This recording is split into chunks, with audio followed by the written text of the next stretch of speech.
नमस्कार दोस्तों and welcome to my channel. I hope सब बहुत ही अच्छे होंगे। तो आज हम सीबीएसई क्लास 12 फ्लेमिंगो का थर्ड चैप्टर करेंगे जो है डीप वाटर। इस जो हमारा चैप्टर है इसे लिखा है विलियम डोगलास ने, जिनकी पिक्चर यहाँ पे मैंने अटैच कर दी है।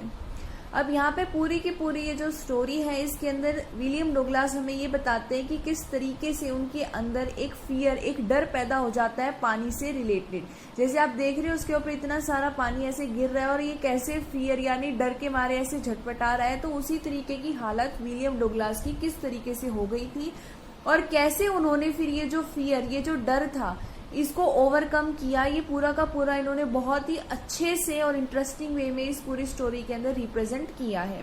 तो हम इस स्टोरी को आगे फर्दर कंटिन्यू करते हैं। तो ये जो मैंने यहाँ पे कुछ कीवर्ड्स लिखे हैं, इनको जानने से, इनको समझने से पहले कुछ थोड़ी सी जो स्टोरी है उसका ओवरव्यू ले लो। तो बात है 3 से 4 साल की। जब जो ऑथर हैं वो 3 से 4 वर्ष के होते हैं तो इनके पापा बोलते हैं चलो भाई तुम्हें घुमा के लेके आता हूँ। और कहाँ पे लेके जाते हैं? कैलिफोर्निया में लेके जाते हैं। अब कैलिफोर्निया में इनके पापा लेके जाते हैं और पानी के पास ही लेके जाते हैं। वहां पे एक बड़ी सी लहर आती है और ये लहर क्या करती है, ऑथर को अपने साथ ही बहाकर लेके जाने की कोशिश करती है।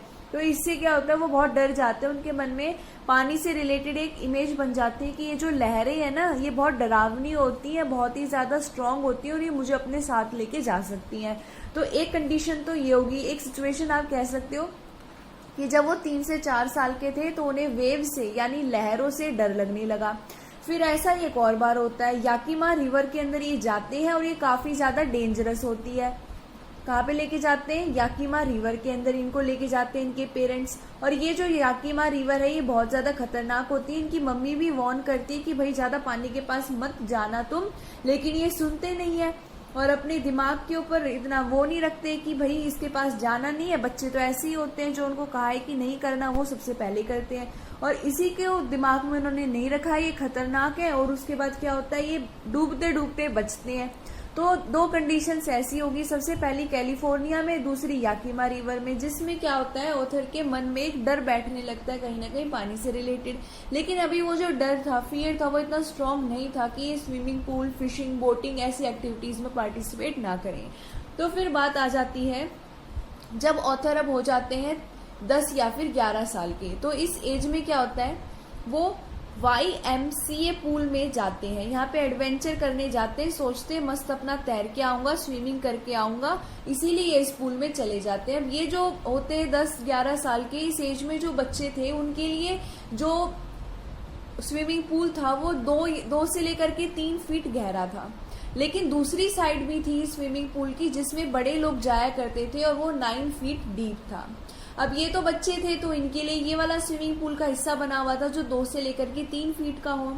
लेकिन होता क्या है कि वहां पे एक 18 साल का लड़का दिखता है ऑथर को। वो एक बड़ा लड़का होता है क्योंकि ये 10 साल के और ये 8 साल बड़ा है कहीं ना कहीं, तो ये उससे बड़ा भी है। और ये देखता है उसकी चेस्ट में थिक हेयर है और मसल भी है उसकी। कहीं ना कहीं वो ऐसे दिखाते हैं कि ये जो लड़का है वो स्ट्रांग है। इस तरीके से उसका डिस्क्रिप्शन देते हैं इस चैप्टर के अंदर कि एकदम हट्टा कट्टा एक लड़का मैंने देखा 18 साल का है और ये मुझे ऐसे बोलता है, हेलो पतलू, हेलो स्किनी, क्या तुम इस पानी के अंदर कूदना चाहोगे? डक की तरह तुम्हें मैं अंदर कूद धक्का देके गिरा दूं। तो कहीं ना कहीं क्या कर रहा है, बुली कर रहा है। अपनी जो पावर है इसका मिसयूज करके जो ऑथर है उसको तंग कर रहा है, परेशान कर रहा है। तो ये कहता है एकदम तू तो एकदम हड्डी पहलवान हो गया है, क्यों भाई तेरे को धक्का देके गिरा दूं इस स्विमिंग पूल के अंदर। तो यहाँ से हमें पता भी चलता है ये स्ट्रांग होता है, इतना ये बोलता है और इतने में वो जो ऑथर होता है उसको ये धक्का दे देता है, टॉस कर देता है, उछाल कर नीचे स्विमिंग पूल में गिरा देता है। अगर ये स्विमिंग पूल सिर्फ 2 से लेकर 3 फीट तक का होता तो ये इसी बच्चे के लिए था, ऑथर के लिए ही था उस समय, तो ये बच जाते, कहीं ना कहीं इतना डर नहीं लगता इन्हें। लेकिन ये जो बॉय था, बिग बॉय 18 साल का, इसने क्या किया, ये जो 9 फीट डीप जो स्विमिंग पूल का हिस्सा था इसमें ऑथर को धक्का दे दिया, टॉस कर दिया। अब जैसे ही वो इसके अंदर गिर जाते हैं तो अचानक से क्या होता है, वो सोचते हैं कि भाई ये तो बहुत गहरा है सबसे पहले, क्योंकि 9 फीट डीप था ये। इसके बाद ये डिसाइड करते हैं, एक स्ट्रेटेजी अपने दिमाग में जो डोगलास है वो बनाते हैं कि जैसे ही मैं स्विमिंग पूल के बॉटम में जाऊंगा ना, वैसे ही मैं ऐसे जंप करूंगा, यहाँ पे इसके बॉटम में पैर लगा के जंप करूंगा और मैं एकदम स्प्रिंग की तरह से ऊपर आ जाऊंगा और जल्द से जल्दी स्विमिंग पूल से बाहर निकल जाऊंगा।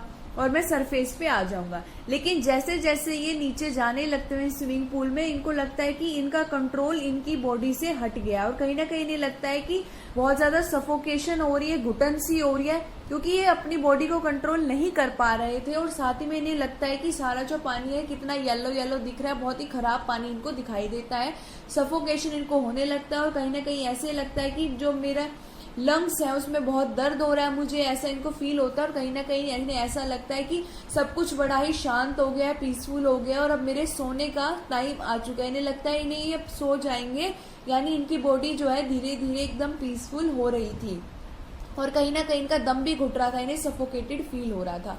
तो ये जो सिचुएशन है ये इस तरीके से बताते हैं कि सिर्फ वो सिचुएशन वही इंसान समझ सकता है कि वो कैसा डर था।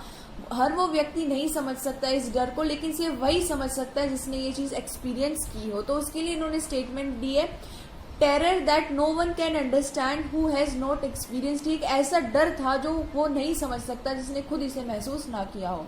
इतने में इन्हें लगता है कि भाई ये तो अब सो जाएंगे, इनका तो हो चुका है काम।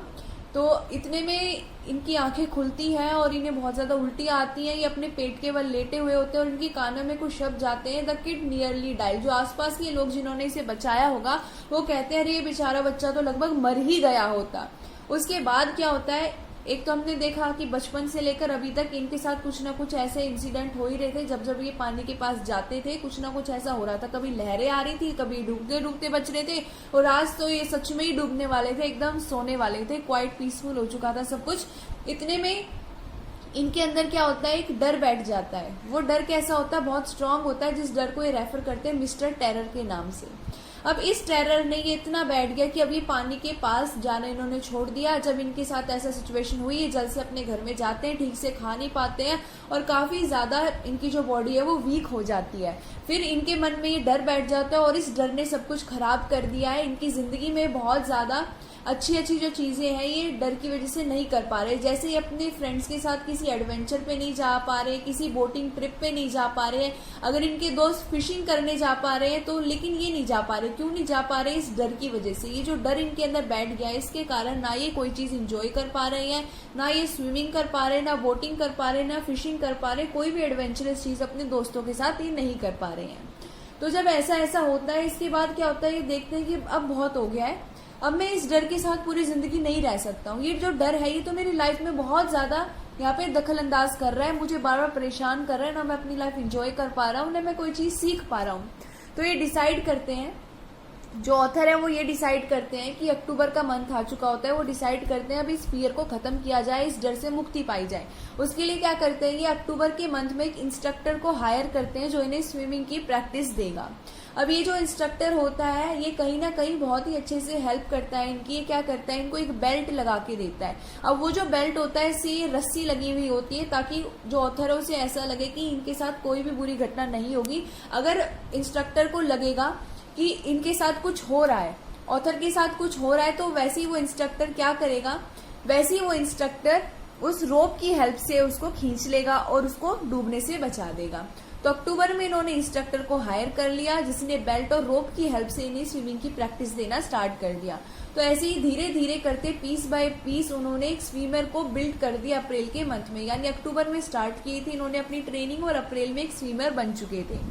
तो ही का मतलब कौन है यहाँ पे, इंस्ट्रक्टर की। इंस्ट्रक्टर ने पीस बाय पीस जो हमारे विलियम डोगलास है उनको क्या बना दिया, एक स्विमर बना दिया। लेकिन कहीं ना कहीं इनके मन में अभी भी ये था कि अप्रैल में इनकी ट्रेनिंग तो खत्म हो गई है। तो इन्हें ये लगता था कि मैं स्विमर तो बन गया हूँ लेकिन फिर भी मुझे एक डर है मेरे मन में, ये है कि जब मेरे आसपास कोई नहीं होगा और मैं मिडल ऑफ लेक में चला जाऊंगा, एकदम लेक के बीच में चला जाऊंगा, तो हो सकता है वो जो मिस्टर टेरर है, फियर, डर है, वो वापस आ जाए। तो इसी चीज को वापस से देखने के लिए कि क्या ये डर अभी भी मुझ में है, ये चीज चेक करने के लिए, टेस्ट करने के लिए वो कहाँ पे जाते हैं, lake वेंटवोर्थ in hemisphere swam 2 miles to the stem at Iceland में जाते हैं। तो ये लेक में जाते हैं बेसिकली। अब ये लेक में जाने के बाद क्या करते हैं, बेल्ट और रोप को हटाकर वो खुद अपने स्विमिंग स्किल्स के ऊपर यकीन करते हुए क्या करते हैं, बिल्कुल उसमें तैरने लगते हैं। और जैसे ही वो तैरते हैं मिडल ऑफ लेक में, फिर उन्हें ऐसा महसूस होता है कि शायद ये जो टेरर है ये आ चुका है, और वापस उनके अंदर एक फियर डेवलप होने लगता है। लेकिन इस बार क्या होता है, वो फियर को जवाब देते हैं कि क्यों मिस्टर टेरर, तुम्हें क्या लगता है, क्या कर सकते हो तुम मेरे साथ। और ऐसा कहते हुए वो बिल्कुल शुरू से लेकर के इस एंड से लेकर के लास्ट एंड तक लेक के बहुत ही आसानी से स्विम कर पाते हैं। और हम देखते हैं कि इसी के साथ किस तरीके से इतनी सारी प्रैक्टिस और अपने ऊपर यकीन कर कर एक बोल्डनेस के साथ जो विलियम डगलास हैं वो अपनी लाइफ को एक सही रास्ते पे लेके जाते हैं, इस डर को खत्म करते हैं, इस मिस्टर टेरर का द अंत कर देते हैं। दी एंड होने के बाद हम देखते हैं कि ये जो करेक्टर स्केच है डगलास का वो कैसा हो सकता है। ये एडवेंचरस तो है बाय नेचर, क्योंकि लाइफ में ऐसा 2-3 बार पहले भी हुआ था इनके साथ, लेकिन फिर भी ये जो YMCA पूल है इसमें स्विमिंग करने के लिए जाते हैं, यानी इनको एडवेंचर करना बहुत अच्छा लगता है। और इनके मन में लाइफ के प्रति एक क्या है, एक एंथुसियाज्म है, यानी क्या चाहते हैं कि अपनी लाइफ को फुल जिया जाए, बहुत ही अच्छे से वो अपनी लाइफ को जिए, बहुत सारे एडवेंचर करे। बोल्ड भी है, तभी जाके इन्होंने इंस्ट्रक्टर को यहाँ पे हायर किया था कि बस हो गया, इस टेरर को खत्म करने की मुझे जरूरत है। और इसके अलावा हम ये भी देखते हैं कि चाहे इनके सामने कैसी सिचुएशन आ जाए उसको एक्सेप्ट करते हैं और उससे अब इतना डरते नहीं है जितना पहले डरते थे, और लास्ट में ये अपने टेरर को खत्म कर देते हैं। तो इस पूरी स्टोरी में यही हमें बताया गया है। आई होप ये आपको समझ में आई होगी। Thank you for watching. अगर वीडियो अच्छी लगी तो सब्सक्राइब करना मत भूलना।